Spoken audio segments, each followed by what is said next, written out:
Si te parece, mi querida Violeta, pues vamos dándole entrada a las queridas académicas, que a ver si no nos van a regañar ahorita que ya las hicimos esperar un ratito, que ya ves que luego son bien enojonas. No, no es cierto para nada. Aquí están mi querida Edurne Uriarte y Leticia Calderón. ¿Cómo están, compañeras? Ingrid Turquelles, pues anda en Chile y en esta ocasión sí no se podrá conectar. Bueno, eso dijo, igual y de pronto en un semáforo o en un lugar donde ande, se detiene y dice, yo quiero decir algo y quién sabe qué. Pero bueno, pues mi querida Leticia Calderón, Edurne, muy buenos días, bienvenidas. ¿Qué tal? Buenos días a todos. Un saludote. Igual, buen día, gusto verles. Muy buenos días, queridas, ¿cómo están? ¿Ya listas para la carrera? Claro ¿Para que el sí. Chile? Gracias. Saludotes, Violeta. Ernesto, Edur. Eso, pues si les parece bien, compañeras, vamos entrando en materia. Tenemos tres temas que vamos a abordar el día de hoy. Concentración 18 de marzo, soberanía energética, esta concentración a la que hoy hizo un llamado mucho más explícito el presidente Andrés Manuel López Obrador. Y vamos a abordar también la pesadilla continúa y vaya que si continúa el regreso de Edmundo Jacobo al INE. Le aviso que le vamos a pasar el video que ha publicado el Instituto Nacional Electoral sobre este retorno porque da muchas luces sobre el discurso que dan los personajes que aparecen ahí. Así que le avisamos con tiempo para que si quiere ir por un omeprazol, un Melox Plus o algo y tenerlo ahí para poder escuchar el video, pues lo pueda hacer. Y un tema más, la marcha al ejército no se le toca, pues son temas candentes los tres. Así que, si les parece, vamos entrando con la concentración del 18 de marzo, esta concentración que llama el presidente Andrés Manuel López Obrador. Mi querida Edurne, hubo un planteamiento que se hizo primero ya cuando anunció el presidente esta concentración del 18 de marzo, unos días después, la corriente de la derecha, encabezada por Claudio X González, pues convocan a la marcha que acaban de tener el 26 de la concentración en el Zócalo, igual que lo había convocado el presidente, ellos convocaron a la suya, pero es importante también aclarar el orden de las cosas, porque el presidente había convocado a esa concentración y después ellos convocan a una antes, el 26 de febrero, que es lo que acabamos de ver. Así que ahí también se dijeron muchas cosas, pudimos ver, y en esta suerte de contrastes de lo que sucedió ahí y de lo que está llamando el presidente Andrés Manuel López Obrador este próximo 18 de marzo. Sí, pues tenemos muchos, tanto las marchas como lo del INE, está todo muy relacionado. Creo que tenemos dos grandes palabras que están allí en juego permanentemente, por un lado democracia y por el otro soberanía, ¿no? En la marcha del INE tenemos el INE no se toca, en la marcha del 18 tenemos el tema de la soberanía energética y en la marcha que pasó recientemente el domingo, que es donde yo tengo más material y ahí tengo mucho que comentarles, es las Fuerzas Armadas o los militares no se tocan. Entonces es muy interesante todo lo que está ocurriendo porque son todos como situaciones muy inéditas, ¿no? Que el presidente invite a la gente a la calle, que la derecha quiera aparecer, dar el cuerpo en la vida pública y que los militares estén también o los familiares y gente cercana pues a las Fuerzas Armadas estén en la calle, pues es todo está más relacionado de lo que parece. Entonces, pues eso es lo que yo podría decir al respecto. No tendría un comentario más, porque yo quiero entrar a la marcha de los militares. Muchas gracias, querida Edurne. Sí, sí, Leti era la que iba a darnos una amplia exposición, ¿no? Ya incluso ayer nos comentaba sobre esto en el chat. Leti, ¿cuál es tu valoración en torno a esta marcha? ¿Qué significa, perdón, no es marcha, esta concentración del día de sábado, el 18 de marzo? ¿Qué significa en este momento político, ¿no? Yo estaba pensando incluso frente a lo que está ocurriendo con Estados Unidos, Leti, que tú llevas años trabajando también ese tema, frente a esto que está ocurriendo con Estados Unidos, frente al posicionamiento que incluso ayer tuvo Marcelo Ebrard con los cónsules, con las y los 52 cónsules y con el embajador en Estados Unidos, y frente a esto también que vamos a vivir las elecciones en el Estado de México y el destape, ¿no? Digo, son muchos temas, pero ¿qué significa la concentración del sábado en este contexto político? Oye, Violeta, ya quieres que hable de todo el año, hombre, no, espérame. Sí, sí, sí, Fíjate es que que el sábado significa mucho por eso. no, Y pero un autógrafo también. no, ¿verdad? Además, oye, pero es bien interesante porque, bueno, porque la fecha del 18 de marzo es una fecha que tenemos tatuada en la memoria histórica en este país, sobre todo, y ahí sería muy interesante en términos históricos de las generaciones, ¿no? Algunos crecimos justamente en todo ese discurso del nacionalismo y, bueno, esta es una sociedad que está educando también a sus jóvenes y en ese sentido yo veo una parte que tiene que ver con cómo ejercitar el músculo ciudadano vía las calles, vía el planteamiento permanente, y yo he de decirles que, por ejemplo, yo no había oído el discurso de Lázaro Cárdenas textual, el que se dio el 18 de marzo para convocar a la expropiación petrolera, y ha sido muy interesante este intercambio también con colegas, a través de también vecinos que estamos como en esta discusión, y en ese sentido es muy importante cómo se pone la memoria histórica aquí también enfrente y la empezamos a compartir. Entonces, eso por el evento mismo que lleva a conmemorar que siempre ha sido una fecha así, tatuada en la memoria histórica del mexicano, pero que ahora convoca a, digamos, dar una demostración de un paso adelante en términos de un mitin, y ahí es donde yo digo que hay este ejercicio de salir a las calles de un lado y del otro. O sea, no podrá argumentar, por ejemplo, los de la Marcha Rosa, que ellos no salieron con la libertad y la seguridad con que lo hicieron y lo gozaron y lo manifestaron y lo dijeron en todas sus redes.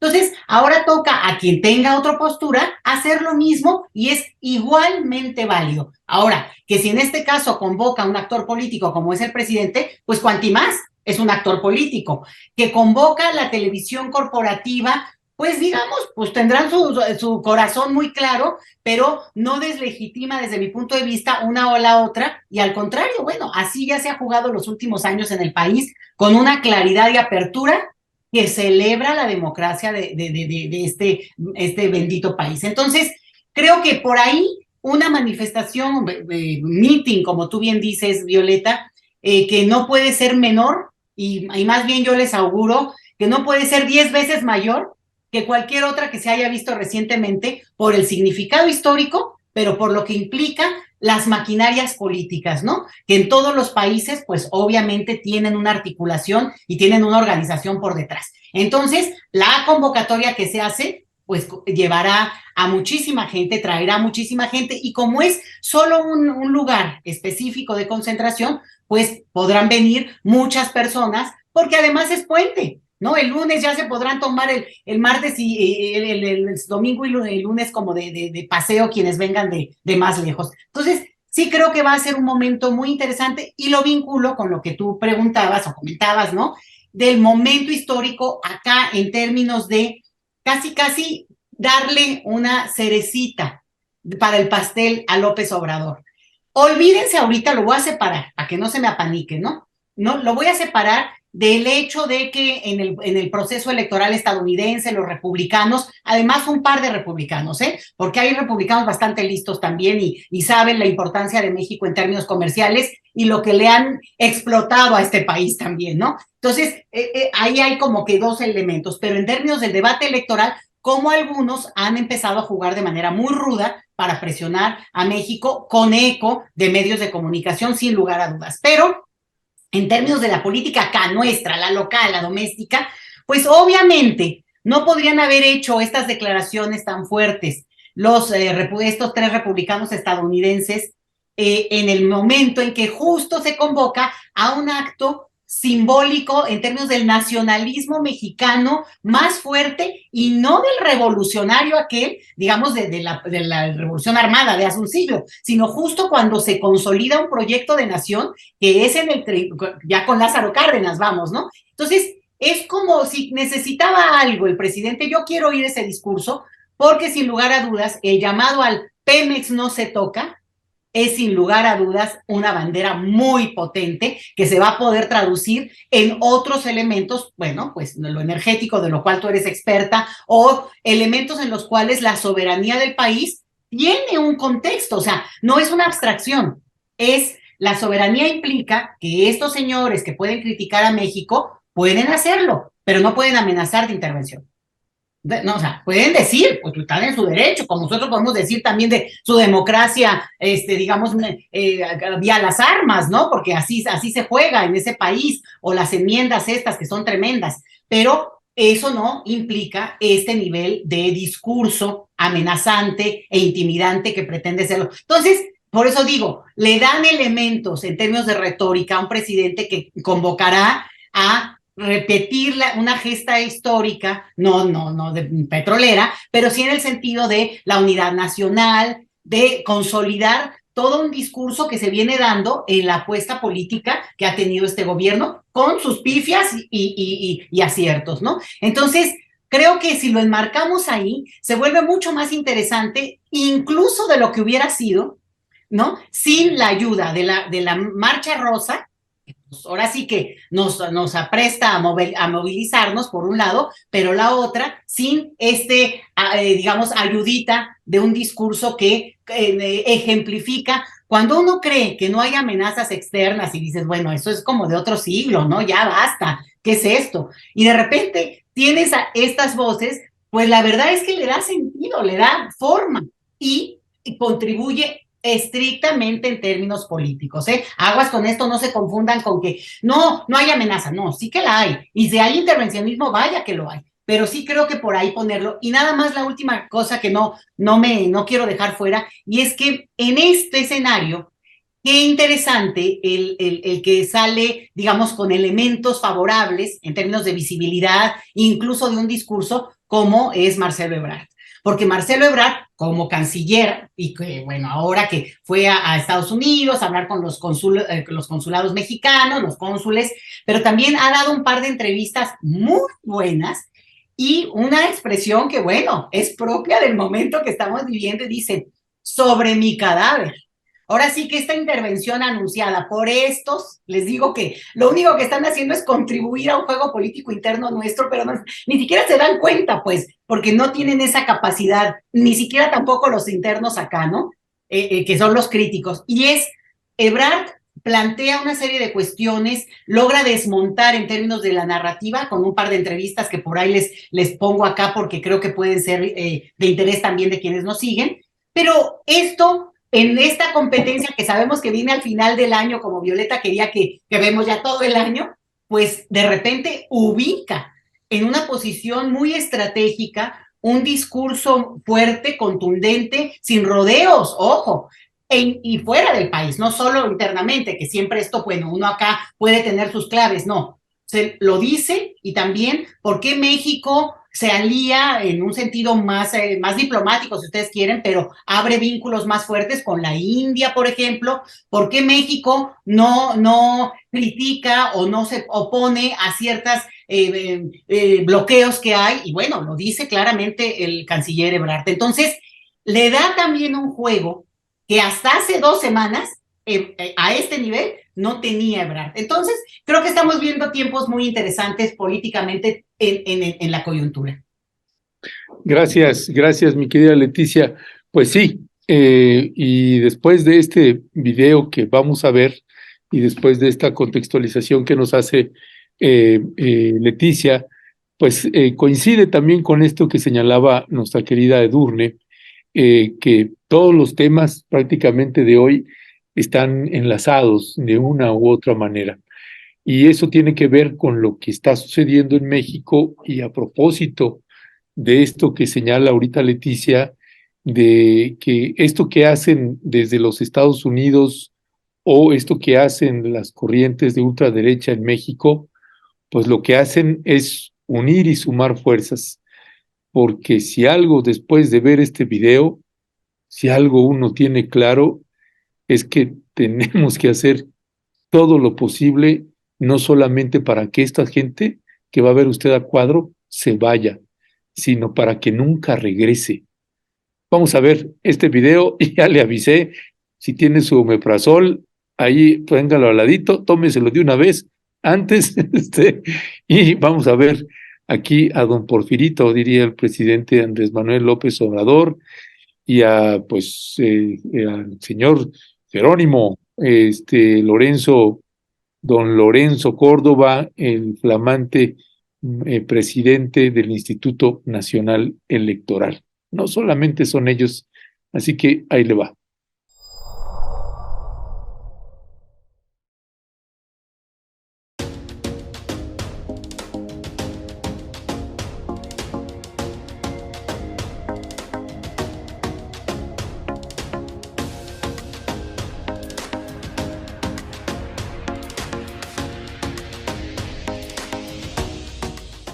Con la resolución del Poder Judicial de la Federación a la que he hecho referencia y la suspensión definitiva que se le otorgó al secretario ejecutivo del INE, el licenciado Edmundo Jacobo Molina, se hace un acto de justicia que restituye en sus funciones a un funcionario probo, honesto y comprometido, a quien el sistema electoral y la democracia le deben mucho. Pero este suceso, aunque por sí mismo es fundamental, es mucho más que un solo acto jurídico para la restitución de los derechos de una persona a quienes se le fueron violentados por un poder del Estado mexicano de manera inconstitucional. Este suceso constituye también y con toda claridad a salvaguardar la autonomía y la independencia del INE. En lo que viene, conviene centrar nuestra atención en aquellos otros juicios y recursos que se han interpuesto. Es el tiempo para que la Suprema Corte de Justicia de la Nación y el Tribunal Electoral del Poder Judicial de la Federación, en sus respectivos ámbitos competenciales, definan si la reforma electoral conocida como Plan B se apega o no al marco constitucional. De lo que ambas instancias definan dependerá la forma en que se organicen las elecciones en los años venideros, con las consecuencias que conlleva.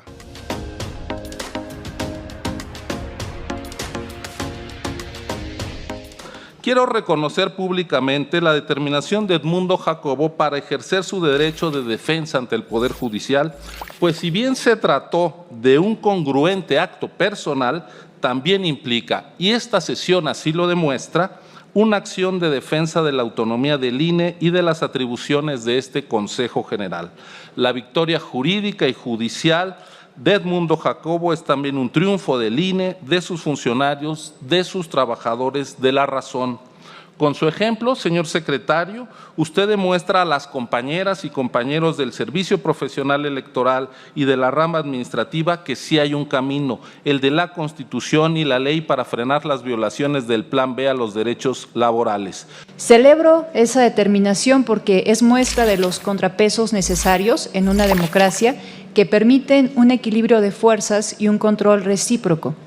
Además, es una buena noticia que en estos momentos tan complejos y en los que se deben tomar decisiones coyunturales para definir el rumbo de nuestra institución, porque es indispensable que contemos con personas comprometidas con el instituto, su personal y sobre todo con la democracia. Esta resolución jurisdiccional restituye también una facultad constitucional de este Consejo General, que malamente, inconstitucionalmente, el Poder Legislativo se estaba arrogando y despojando a este Consejo General. Se trata entonces, este hecho, este acto de hoy, del acatamiento de una resolución judicial. Siendo esto así, esto no tendría que ser motivo de discusión respecto a la legitimidad y legalidad de la decisión que tomó este tribunal. Que la democracia no se construye, no se construyó ni en los tribunales ni en los órganos de autoridad electoral. Entre otras cosas, me parece que esto es evidente por el hecho histórico de que la construcción de la democracia empezó mucho antes que el gran logro que fueron y que son los órganos electorales autónomos. Hay que decir, sin embargo, que en un régimen democrático, plural y de derecho, incluso el poder legislativo necesita límites.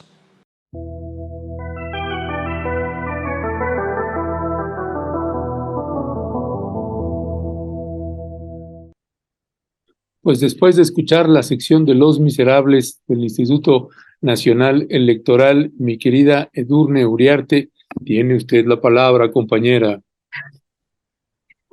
Gracias, es que estoy un poco conmovida, casi lloro. Estaba pensando en esta frase del presidente, ¿no? Que siempre nos plantea si lo legal es lo correcto, ¿no? Y entonces aquí tenemos un discurso completamente desde lo legal, pero no necesariamente lo correcto.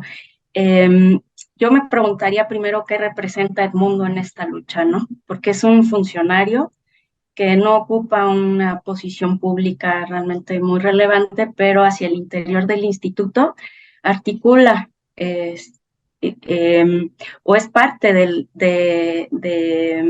este grupo de personas que están articulando un grupo de interés y una lucha de intereses. Entonces, cómo una persona así se convierte en un estandarte de la defensa de la democracia, porque eso es lo que están defendiendo realmente. Y el hecho de que ellos administran esta democracia y ellos administran su propia autonomía, ellos nos van a decir cómo funciona esa autonomía. Entonces, a mí me brinca eso en esta batalla, y ayer estaba escuchando una entrevista con Carla Humphrey, y justo una de las preguntas que se hacían en ese programa era si era necesaria esta reforma electoral.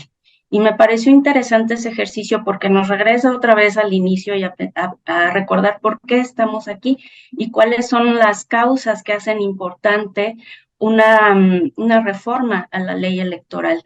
Y cómo es que sí había un consenso en un interés común por hacer una reforma, pero claro, a la hora de llegar a los detalles, pues ya no hay tal consenso, porque reformar significa retirar ciertos privilegios, reacomodar el presupuesto, y ahí es donde ya no está funcionando. Y entonces, como también, así como decías, Ernesto, que fue el presidente el que primero convocó a la marcha del 18, bueno, pues fue también otra vez Lorenzo Córdoba, este ser tan conmovedor para mí, que me hace llorar cada vez que lo escucho, de veras, sobre todo cuando se ríe así tan cínicamente, me conmueve más su lucha.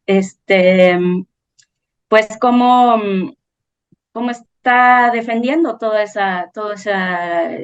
ese cuerpo de intereses. Eso es lo que yo comentaría, y creo que aquí Leti también es la que tiene toda la información. Ya ves, Leti, tú dices que no y nosotras que sí. Nuestro especialista. Gracias, querida Edurne. Leti, pues tienes la palabra. ¿Qué significa el regreso de Porfirito? Dice el presidente, así lo ha llamado ya varias ocasiones, ¿no? Dijo que pues ya va a cumplir 15 años, pero antes ya estaba en el IFE y después, bueno, se trasladó al INE, y ya que se da esta transición, y entonces tendría ya más tiempo que Porfirio Díaz. ¿Qué decir sobre esto y sobre lo que ocurrió ayer en particular ya, ¿no? De su regreso? Fíjate que yo titularía esto "y la deriva autoritaria, porque justamente lo que ocurrió aquí frente a nuestros ojos se votó en la Cámara de Diputados por la mayoría necesaria, se aprobaron una serie de modificaciones de carácter sobre todo administrativo, que implicaban, entre otros, bueno, reubicar puestos en el Instituto Nacional Electoral. Hubo un amparo de parte de esos actores, bueno, se aprobó y procedió. Hubo un amparo de parte de esos actores, lo mismo que respecto a otras cuestiones administrativas, y se llevó al tribunal, el tribunal hizo un fallo y se está acatando el fallo. La democracia en su perfecta dimensión en términos de lo estrictamente teórico, ¿no? Entonces, aquí si alguien nos viene a decir que estamos viviendo en un populismo, autoritarismo, a deriva autoritaria y, bueno, diríamos, entonces, ¿es ilegal que regresen al señor Jacobo o cómo? O sea, en realidad lo que estamos viendo es que el mecanismo teórico funciona perfectamente, salvo algunos detallitos. No, que no es tan mal, es una lección también que deberíamos de tomar. Un insólito y veloz fallo de parte del tribunal para resolver un asunto laboral que no hemos visto en este país jamás. Felicidades, porque es la prueba de que se puede. Lo mismo que ocurrió cuando el periodista Ciro Gómez Leiva tuvo un atentado y que efectivamente en menos de una semana ya se tenía casi a los detenidos. Lo mismo, quiere decir que la justicia en este país, si quiere, puede trabajar. Lo que pasa es que no quiere. Y esa es la lección contraria exactamente a lo que quisieran ellos que viéramos. Lo que estamos ahí observando, bueno, son discursos vociferantes en este sentido, pero son realmente, miren, yo ni me clavaría con eso, porque son pataditas de ahogado. El Lorenzo se va en 2 semanas, ha tenido este aire, yo creo que ha sido un error de su parte, pues bueno, ya tienen varios años, ¿no? Pero esa exaltación incluso de personalidad no le ayuda. Y esto en términos de historia, pues ya quedó así y quedará. Entonces, el hecho de que él haga un discurso, aplausos ahí de todos que regresan, pues es una cosa donde el INE acaba siendo realmente el escenario en donde ocurren cosas cuando tendrían que ser absolutamente invisibles porque son el árbitro. Es lo que leía yo en algún punto, ¿no? Que decían, bueno, tú vas a ver el fútbol no para ver al árbitro o a su familia, que le aplaudan cómo detuvo alguna o cómo amonestó a alguien. Tú vas a ver el juego. Entonces, ahora seguros.mx compara 23 a seguros. Ay, ¿no? Exactamente eso. Pero entonces, uno de los puntos es que creo que estamos viendo, y yo les invito a verlo al revés y cuestionarlo. Fíjense, cuando se empieza a hablar de que sí, y lo digo a propósito también de este programa en que trajo a colación Sarina Berman a los dichos de Denise Dresser, donde es que si se aprueba el plan B de estas reformas administrativas y el tribunal, la Suprema Corte no lo detiene, volveremos a la época de las trampas, de los chanchullos, del ratón loco. A ver, otra vez, calma. Quiere decir que en 30 años de funcionar el Instituto Federal Electoral y el Instituto Nacional Electoral con miles de millones de pesos para generar todo un discurso, una narrativa y convencer a los mexicanos, no a los mexicanos de los años 70, no, o que están ya en sus últimas etapas de vida en el sentido de que crecieron con esa práctica, no, a las jóvenes generaciones. Quiere decir que si no se logró un cambio histórico contundente y profundo, entonces ¿para qué sirvió el INE? O sea, ¿por qué hemos estado pagando tanto? Si no pueden reconocer que la ciudadanía está movilizada, no para el lado que les hubiera gustado, eso es otra cosa, pero que en realidad estamos viendo una ciudadanía muy organizada, muy, digamos, compenetrada con la idea de la democracia deliberativa y democracia participativa a tope, una. Pero la otra es que si consideran que al primer cambiecito de coma se cae absolutamente todo ese aparato que se ha detenido con miles de millones de pesos, pues entonces no han servido de nada y efectivamente la pena es que no avance porque ya me fui yo más contundente de lo que había pensado. Yo pensé, bueno, pues que hagan algunos ajustes, lo que tú quieras, pero lo que vemos aquí es que ni siquiera resiste su propia prueba. Por tanto, creo que nos da lecciones contrarias a las que este grupo trataría de enviar de que bueno, que ya regresaron al señor Edmundo Jacobo y que va a poner orden acá, cuando va a haber una serie de cambios internos, también administrativos, por más que no cambien los tribunales, en este caso la Suprema Corte, lo que se está pidiendo en términos de amparos y que ya se pusieron un montón de cuestiones a revisión, pues a mí me parece que primero nos van a tener que justificar de manera muy clara de parte de la Suprema Corte algunas decisiones que tomen, ¿no? Respecto a puntos, no me meto ahorita en eso, pero algunas de las cuestiones que están en discusión. Y la otra es que al final de cuentas lo único que van a conformar y digamos corroborar es, reitero, el excelente, oh sorpresa, mecanismo y vigor de nuestra democracia.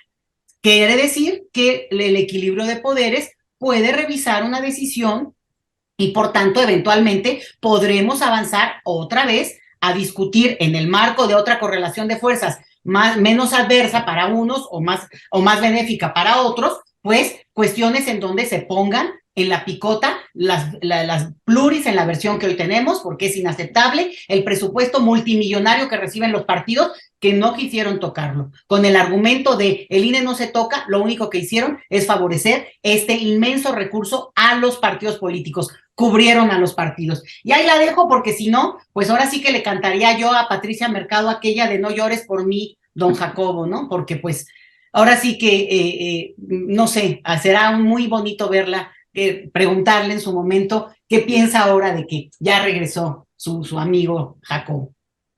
Pues sí, de hecho, la última intervención de uno de los consejeros, que no recuerdo su nombre, él comentaba precisamente, hacía un discurso exactamente contrario al planteamiento que tendría que ser, que dice, no, nosotros tenemos que acotarle los poderes al poder legislativo.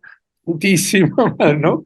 De veras, es surrealista, kafkiano, pero me parece, a mí, más allá del omeprazol y del Melox Plus que le pueda provocar a uno o que pueda necesitar uno de ver este video, me parece que es un video histórico que hay que guardar y que hay que atesorar y que hay que sacar todas las veces que sea necesario, porque además es el monumento tremendo al cinismo y al descaro, y es precisamente, me parece que en ese video está precisamente ese pasado, que lamentablemente sigue siendo presente todavía, pero ese pasado del que no queremos regresar, y me parece también un momento importante, Edurne, Leticia, Violeta, porque no recuerdo yo un sexenio en donde la ciudadanía pudiera estar atenta de cuál es la acción, la función,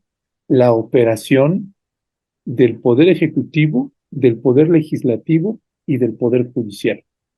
Y que me parece obligado que nosotros como medios de comunicación o como analistas políticos o como periodistas o como académicos, digamos que los que tienen o tenemos la posibilidad de tener un reflector grande o pequeño, por lo grande o pequeño que sea, tener la oportunidad de estar colocando precisamente estos temas con razón, con fundamento y con pasión también, porque se vale.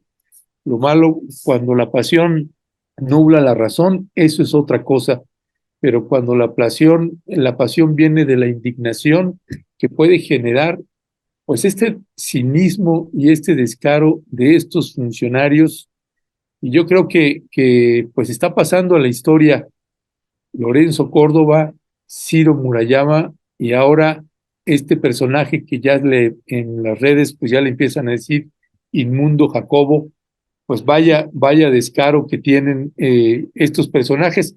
Vamos a darle seguimiento en términos jurídicos y legales lo que procede. Lo que sí sabemos es de que sí está regresando, pero el plan B pasó como quiera. Hay otra parte que está impugnada dentro de la Suprema Corte de Justicia de la Nación, y con este retorno de Edmundo Jacobo, no necesariamente es que va a poder hacer lo que hacía, las funciones que hacía, porque ese cargo ya tiene modificaciones.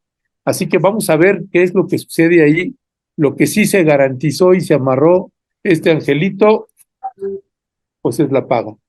Eso sí, y alegrarle el corazón pues a una senadora de Movimiento Ciudadano, pues eso es lo que se ganó. En fin, si les parece, pasamos al siguiente tema que es el que anda así, espere y espere de Edurne, que tiene que ver con la marcha de los militares que sucedió no solamente aquí en la Ciudad de México.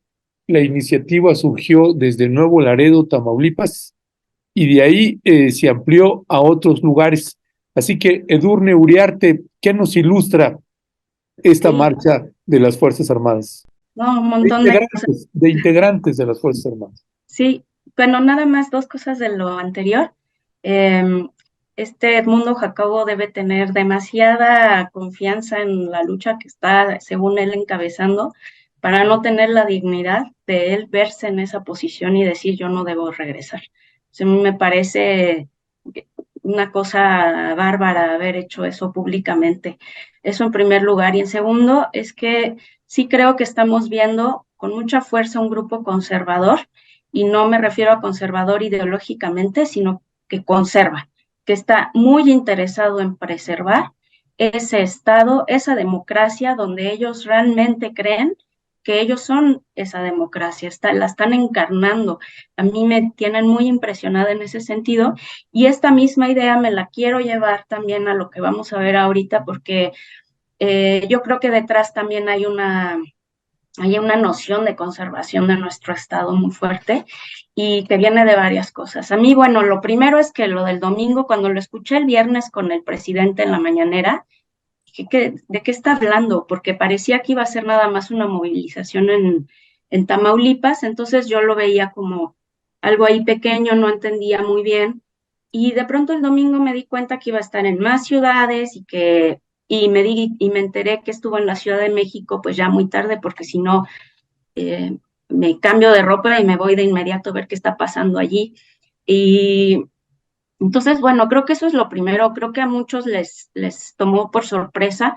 Yo recibí varios mensajes de mis amigas de, ¿ya viste esto que está pasando? Yo no sé cómo lo vivió la gente de la audiencia o cómo lo vivieron ustedes, pero sí fue, creo que una movilización pues fuera de lugar. Entonces, digamos, no fuera de lugar en el sentido de que no viniera al caso, sino de que estaba fuera de la normalidad, digamos.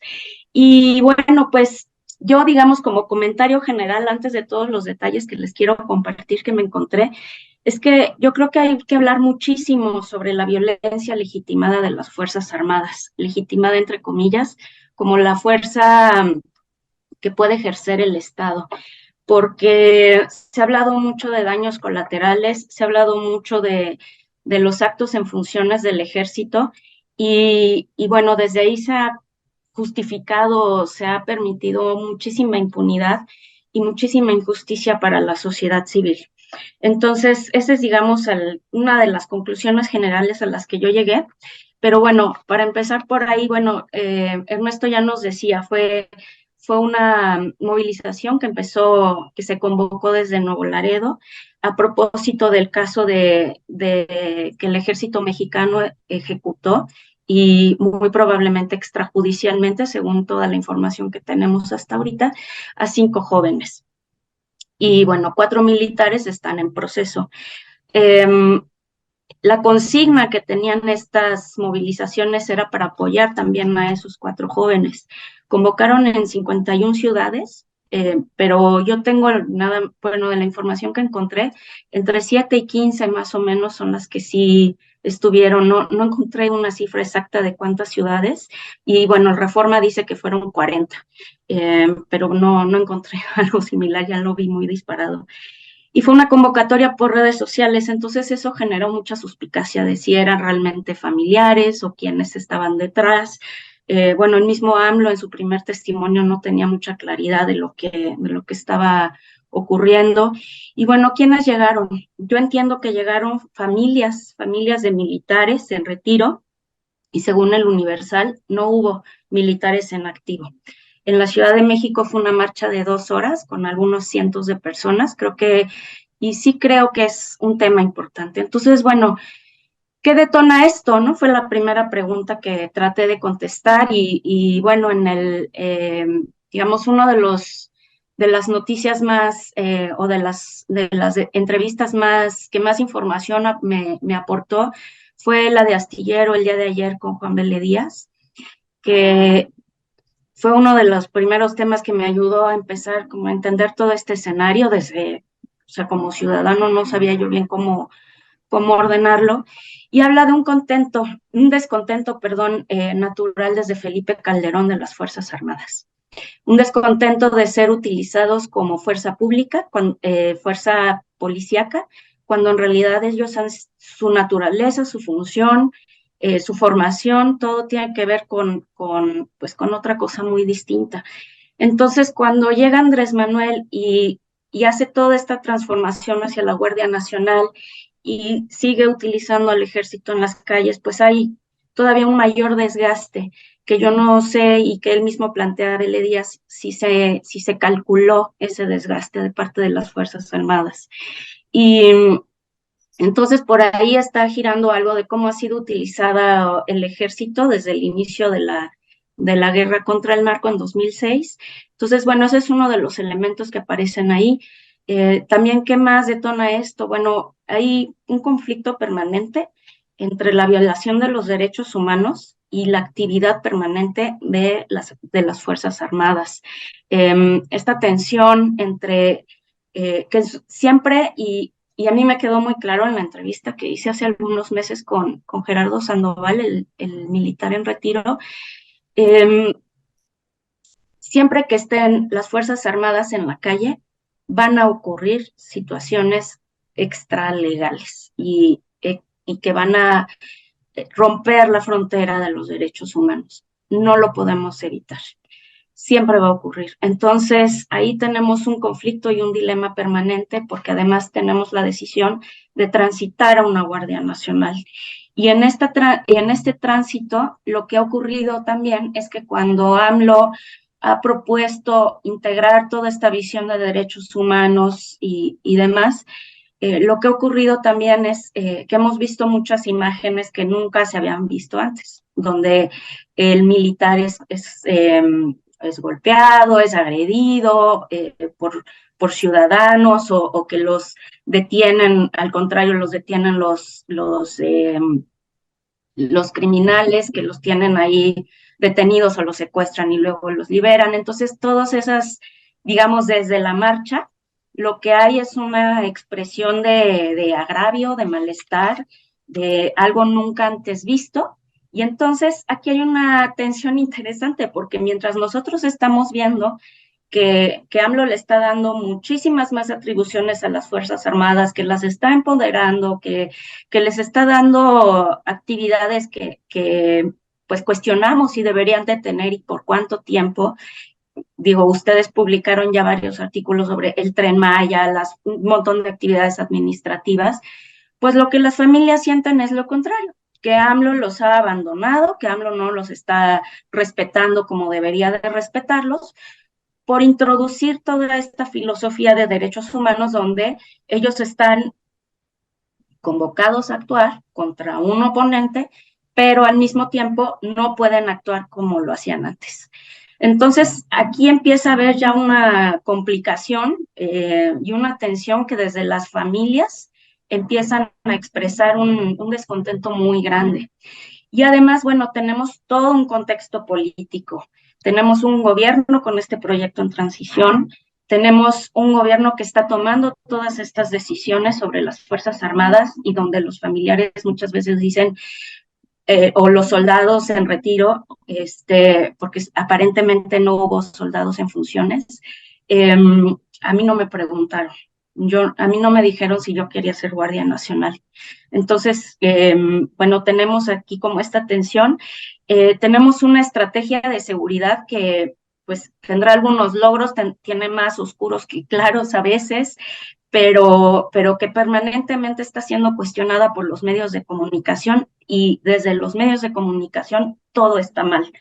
Y bueno, también el hecho de que ocurriera en Tamaulipas es todavía más como delicado, porque justo en Tamaulipas también ocurrió lo de los jóvenes que fueron secuestrados, los jóvenes de Estados Unidos, y que murieron 2 de ellos y una jovencita mexicana. Y Y bueno, pues también tenemos lo que decía Leticia, todo este entorno con Estados Unidos y los republicanos que están ahí presionando para entrar al país y actuar frente a las Fuerzas Armadas desde contra el crimen organizado desde su ejército, ¿no? Y toda esta presión mediática. Entonces, bueno, con todo este panorama yo me preguntaba, bueno, ¿qué leer? ¿Qué leer de todo esto? ¿Qué elementos compartirles para que a mí me ayudaron o que me están empezando a ayudar a ordenar toda esta, pues, este fenómeno, este evento que vimos el domingo? Primero el tema de la sorpresa, porque además justo Vélez Díaz decía que, bueno, en el 98 tuvimos una movilización de un teniente coronel que ahora es exmilitar, es Hildegardo Basilio Gómez, que es un personaje muy peculiar, sigue en la vida pública.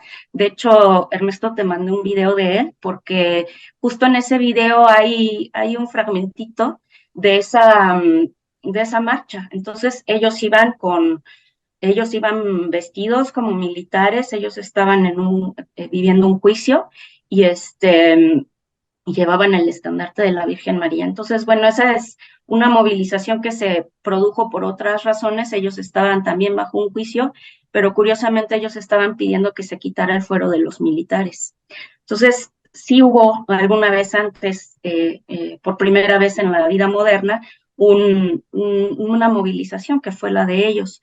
Pero después, en 2015, recordaba Daniel Arrea, en un tuit lo comentó muy, muy rápido, pero lo fui a buscar y justo está hablando de la marcha en donde estuvo Isabel Miranda de Wallace por la paz en 2015 y que fueron hasta Campo Marte. Y también en apoyo esta fuerza de derecha, apoyando a las Fuerzas Armadas, apoyando a la Policía Federal en aquel momento, y es fuerte, es delicado también esa movilización vista en el tiempo, porque pues unos años antes habían pasado el caso de Ayotzinapa, el caso de... Ay, ya se me olvidó. El caso de Ayotzinapa, particularmente Tlatlaya y el caso de Apatzingán. Entonces, pues estas movilizaciones fueron en apoyo al ejército. Entonces, lo que estamos viviendo ahí es como un constante respaldo desde la derecha y desde el Estado como tal a las Fuerzas Armadas que han contribuido a toda esta opacidad y esta pues falta de atención a todos estos agravios fuera de la ley y que se están viviendo desde esa marcha y se están testimoniando como parte de su trabajo en activo.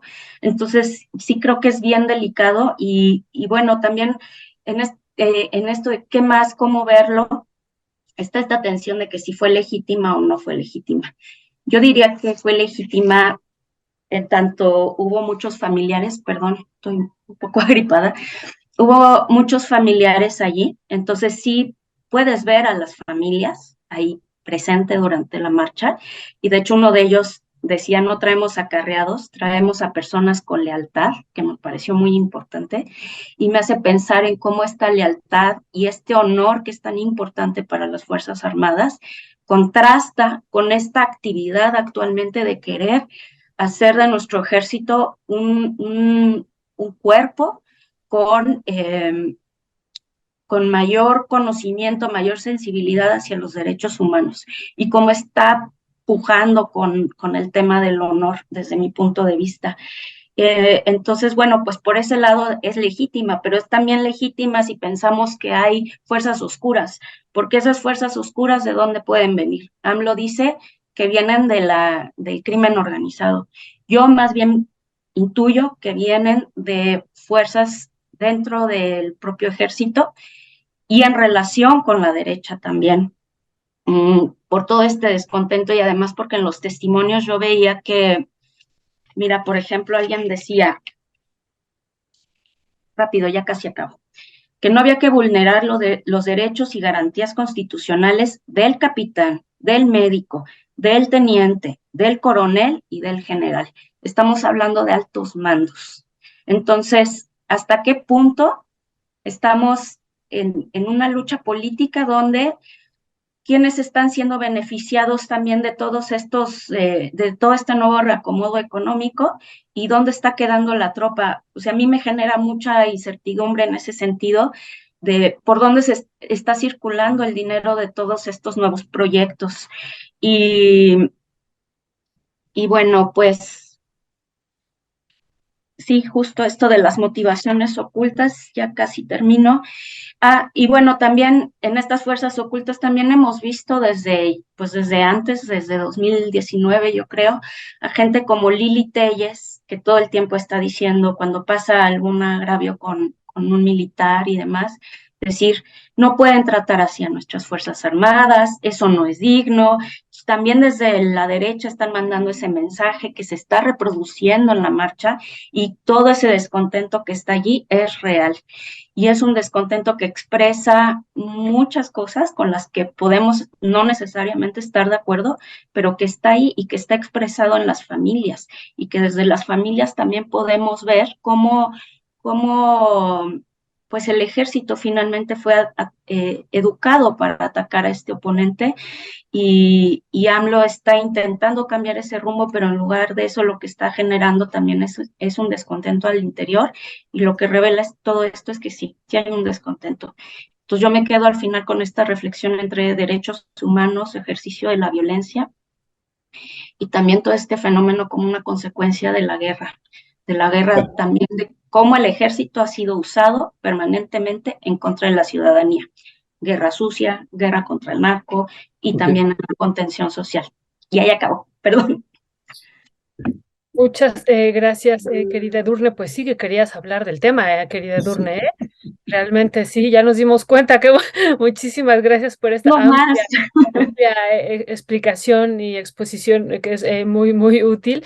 Gracias. Querida Leti, ¿cuál sería tu valoración de esto? Escuchamos incluso al presidente desactivar desde la mañanera, ya como nos ha recordado Edurne, esta marcha, y él afirmando no hay ningún descontento al interior de las Fuerzas Armadas. También ahorita, como lo recordaba Edurne, decía él, al contrario, están actuando con profesionalismo. Eso fue parte de lo que él señaló, y lo que vimos en parte de estas manifestaciones, que bueno, en algunas fueron muy, creo que la marcha más fuerte que hubo fue aquí en la Ciudad de México, pero en el resto de los estados donde hubo algunas manifestaciones fueron 20 personas, más o menos en promedio, ¿no? De lo que yo estuve también dando seguimiento, y bueno, pero sí había esta expresión de al ejército no se le toca, y un reclamo, ¿no? de algunos familiares de que en este gobierno son maltratados los soldados, ¿no? ¿Qué decir sobre esto? Que pareciera entonces que, bueno, frente al número de asistentes, pues es muy menor, pero existe este reclamo, y el presidente dice lo contrario. ¿Qué decir sobre esto, Leti? La verdad, digo, no me puedo extender por el tiempo, pero yo sí creo que es de estos temas oscuros, el del ejército, que muy poca gente conoce en este país realmente, la gente experta y que tendría como la capacidad de hacer una lectura más amplia, pero yo me quedo con algunos elementos que son: no veamos, no por un día y no por un grupo que se está manifestando, podamos hacer una interpretación de la que nos quieren convencer en principio. Yo me iría primero por ahí, aguas con eso. Segunda, nada descalifica el descontento, la molestia, por supuesto, pero estamos hablando de un grupo absolutamente diverso al interior y con muchos intereses también diversos al interior, como lo vimos al inicio del propio sexenio. Entonces, aquí, ¿quién está moviendo la mano? ¿Cómo se mueven? Sin quitar los agravios que puedan tener en lo personal algunos de estos manifestantes, en este caso, que yo, por lo menos en mi experiencia, pues no tendría elementos para descalificar nada de lo que el individual manifiesten. Pero tenemos por lo menos 20 años de movilización, o casi, ¿no?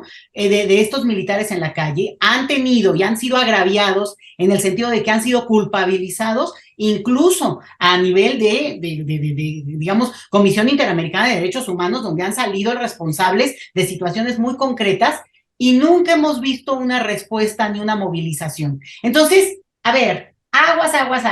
¿Qué ¿Qué está diciendo esto? Sobre todo cuando el presidente dice, porque podría ser lo suyo, o en corto, digo, seguramente están revisándolo, pero están atajándolo o lo que sea. Es algo que se da en paralelo, digamos, como un cuestionamiento al propio presidente. Ahora decía Edurne, ¿no? No es que está como lo está haciendo el presidente. Bueno, digo, evidentemente hay una crítica muy fuerte de muchos de los que acompañamos este proceso respecto al papel que se le ha dado a las fuerzas militares, pero de ahí a que dentro de los propios militares nos quieran trasladar una imagen de que ahora se van a poner en contra, bueno, no estoy diciendo que no pueda ocurrir. Lo único que estoy diciendo es que yo no creo que podamos hacer una lectura de una marcha que incluso, como lo están diciendo, yo no manejo ese tema, pero tampoco es que tenga unos representantes visibles, voceros, interlocutores que pueden ser con quienes se discute, con quien se habla, que se digan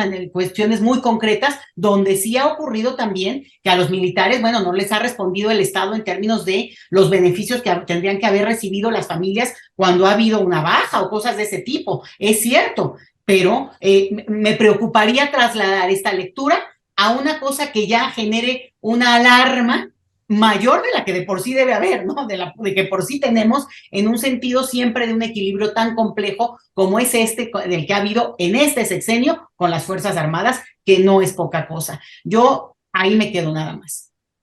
Ya, gracias Leticia, y gracias Edurne por la exposición. Yo quisiera colocar también algunos elementos ahí sobre lo que señalabas, ¿no? Y que pues tengo algunas diferencias importantes, particularmente, por ejemplo, con Juan Vélez Díaz, cuando dice que esta parte de las funciones de las Fuerzas Armadas y que ese es el gran descontento. Hemos platicado con muchísimos militares y marinos también, porque acuérdate que también la Marina, particularmente la Policía Militar, integrantes de la Policía Militar del Ejército y de la Policía de la Marina Nacional, pasaron también a la Guardia Nacional. Y había descontento en una parte, otra no. De ninguna manera yo coincido en que ese es un problema de fondo fuerte al interior de las Fuerzas Armadas. Yo entiendo, y como ustedes saben, he sido crítico del presidente López Obrador de darle tanto poder y facultades a las Fuerzas Armadas. Desde mi punto de vista y desde la información que tengo, el problema que a mí me parece todavía mucho más preocupante que si hubiese un descontento porque los pasaron a la Guardia Nacional y están teniendo otras funciones. Hay que recordar, mi querida Edurne, que las Fuerzas Armadas tienen, pues ahora sí que el dilema del prisionero, porque ahora tienen facultades que antes no tenías en términos legales. Eso es algo que logró esta administración y que muchos nos opusimos. Pero ahora tienen facultades que antes no tenían de poder actuar en materia de seguridad pública y de hacer cosas que antes en términos legales no podían hacer. Lo que cambió fue la orden de reprimir. Lo que con la información que tenemos y que llevamos algunos años trabajándola, es que el combate a la corrupción por parte de Andrés Manuel López Obrador no solamente es hacia afuera de las Fuerzas Armadas, también es hacia adentro. Y ha habido una larga lista, ya tendrá que dar información en algún momento esta administración, de cuántos elementos de las Fuerzas Armadas fueron dados de baja por actos de corrupción. La marcha que se está generando, a mí me parece que es preocupante porque desde mi punto de vista y desde la información que tengo, corresponde a militares que se han visto infiltrados por el cártel del Noreste y algunos otros cárteles en las distintas zonas de la República Mexicana. Hablando específicamente de Nuevo Laredo, tienes el 16º Regimiento de Caballería Motorizada. Una de las partes que para mí ha sido inexplicable es por qué el actual general, el secretario de la Defensa Nacional, Luis Crescencio Sandoval, ¿por qué no ha movido literalmente toda la unidad, todo el 16º Regimiento de Caballería Motorizada de Nuevo Laredo, Tamaulipas, con todos los antecedentes que hay ahí. Es clarísimo la infiltración que tiene el Cártel del Noreste, la Tropa del Infierno, dentro de esa unidad de combate.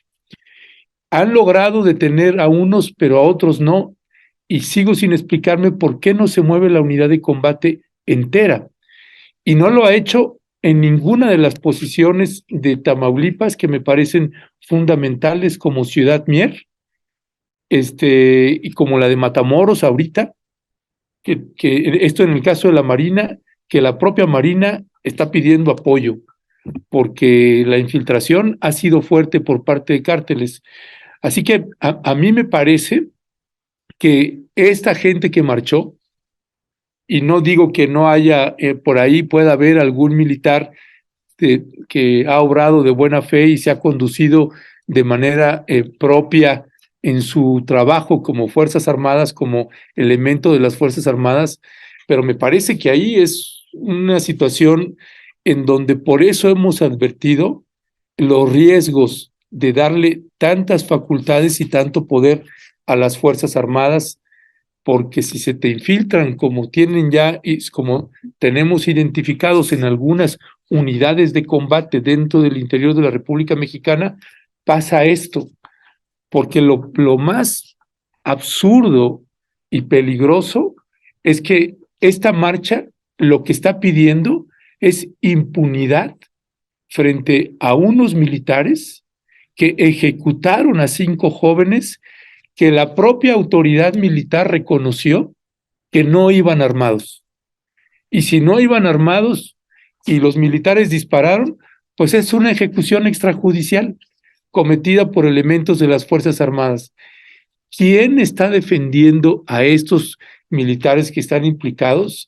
Pues ese es un trabajo importante que tendrán que hacer al interior de las Fuerzas Armadas. Tienes una ciudad como Ciudad Mier, que es de veras, pocos lugares he tenido tanto terror de entrar como Ciudad Mier. Y está la misma unidad militar desde el sexenio de Felipe Calderón. No han modificado la unidad militar, sigue ahí. Pues ¿cómo puedes modificar, puedes cambiar algunos elementos de tropa, pero la unidad de combate ahí está. Y siempre hay gente que sigue operando ahí. A mí me parece que los riesgos son otros. No creo tanto que haya un descontento de las funciones de las Fuerzas Armadas, como en otras ocasiones lo llegamos a ver, que reprimieron muchísimo, y no quiere decir que no haya descontento. Pues claro que va a haber descontento en varios sectores o grupos de las Fuerzas Armadas que se mueven al interior y que son corrientes poderosísimas, poderosísimas. Y lo vimos en ese discurso que dieron ahí, te recordarás, Edurne, Leticia, Violeta, en el campo militar número 1, cuando fueron los familiares del 68. Y el discurso que fue tremendo ahí de Luis Crescencio Sandoval, que dices tú, qué barbaridad. No, me parece que ahí el problema tiene un fondo durísimo, durísimo, y que habrá que seguir escudriñando. Este médico militar Hidalgardo Basilio, pues también tú le ves incluso en su propio tweet cómo publicaba, ¿no? Solo un poco de mi trayectoria, un nuevo amanecer Naucalpan, y con carteles porque pues ya se estaba candidateando también y demás. No, me parece que el problema al interior de las Fuerzas Armadas es otro, tiene una dimensión complejísima. Entiendo que tiene un dilema importante el presidente Andrés Manuel López Obrador. Difiero de varias decisiones que ha tomado con respecto a las Fuerzas Armadas y celebro otras que también ha tomado con respecto de las Fuerzas Armadas. Así que, pues sí, es un problema que creo que lo vamos a seguir viendo y que me parece un acierto que hayas insistido en colocar este tema, porque es esto, ¿no? Hay que darle voz, hay que colocar el tema aquí, colocar los distintos ángulos y reflectores, y de eso se trata este espacio, precisamente de darle una oportunidad a la palabra. Perdón que ahora yo soy el que se colgó un ratote. ¿Puedo agregar algo? Sí, por favor. 2 cosas. Me preguntaba alguien en el chat porque siempre que estén los militares va a haber una situación de problemas de derechos humanos. Y es básicamente porque no puedes controlar las acciones de las personas ya en campo. No puedes controlar que una persona en una situación delicada ya pues como lo que pasó con lo de Tamaulipas, para no ir tan lejos, ¿no? Lo que dicen es, escuchan un estruendo y de inmediato lo primero que hacen es tirar a matar. Y en el caso de Tamaulipas, además lo que tienes, pues es una situación muy, muy, muy estresante, muy delicada, de ya muchas décadas. Entonces, yo creo que ahí hay muchos temas que discutir. Todo esto que me dices, Ernesto, yo no lo descarto y lo veo de este otro lado, del lado de esas fuerzas oscuras, porque son oscuras, porque no se revelan, porque no están allá afuera en la marcha. Entonces, lo que está allá afuera son esos familiares que no podemos saber qué relación tienen con eso otro que tú estás diciendo, pero lo que sí es real y lo que sí existe, y no sé hasta qué momento, hasta qué dimensión, porque yo no lo estoy dimensionando como un problema generalizado, pero lo que sí existe es en algún grupo pequeño, si tú quieres, son niveles de descontento. Y igual, pues a lo mejor también hay gente y niveles donde están a favor del proyecto de López Obrador y a otros que ni fu ni fa, pero algo que sí es interesante es que están allá afuera y están dando una voz, porque los militares, pues por principio no pueden hablar, ¿no? Hay quienes están diciendo que están rompiendo con su ley al haber estado allí, y si son militares en retiro, siguen sujetos a esa legislación. Entonces, sí, yo creo que tenemos que hablar mucho más de eso, pero yo sí me quedo con esta relación porque justo lo que dices y que es correcto, y no sé si no lo expresé bien, están solicitando impunidad. ¿Y de dónde viene esta impunidad? Y creo que no hay que normalizar eso. ¿De dónde viene? Y yo creo que hay que trabajarlo más. Yo lo que planteo ahorita es una tensión entre los derechos humanos y este sentido de honor que tiene el ejército, donde siempre les han permitido, pues, matar. O sea, el gobierno de Felipe Calderón, ¿qué hizo, no? Darles becas, aumentarles los sueldos, pero no era una reforma estructural, era una manera de alimentar a la tropa para que siguieran actuando. Entonces, esto es otra cosa. Y otra vez, de regreso al tema del conservador, el ejército es una institución conservadora y se ha sostenido en el tiempo de manera muy igual por décadas. Y en este tiempo de cambio le están invitando a ejercer cambios, y va a haber en distintos niveles gente que no va a estar de acuerdo, ¿no? Entonces yo con eso cerraría. Pues muchas gracias, Edurne. Leti, ¿tú quieres comentar algo como cierre ya, no? Nada más, bueno, yo decir antes de que, porque ya tenemos que cerrar, ¿verdad? Ya nos colgamos muchísimo. Esta parte que ustedes dos comentaban, que pues sí hemos visto desde mi perspectiva un cambio en este sexenio. Por ejemplo, esto que conocimos de que las Fuerzas Armadas están juzgando a los militares por desobediencia. Esto pues poco lo habíamos visto en los sexenios anteriores, después, y que fuera así inmediato, ¿no? Después del asesinato de estos jóvenes en Tamaulipas, bueno, vimos esto que pensamos que no lo íbamos a ver y lo vimos, ¿no? Claro, eso es algo que no, pues no es suficiente, pero me parece que sí marca también una diferencia con los sexenios anteriores. Así es, Violeta. Pues muchísimas gracias, mi querida Edurne, mi querida Leticia. Una mesa deliciosa, muy rica, además con muchos elementos para reflexionar, para analizar entre todas nosotras y entre todos nosotros. Les mandamos un fuerte abrazo, muchas gracias. Hasta luego, un gusto. Nos vemos el sábado. Que estén muy bien, cuídense mucho. Nos vemos el sábado. Ahí nos vemos. Ahí nos miramos. Cuídense mucho, un abrazo. Gracias.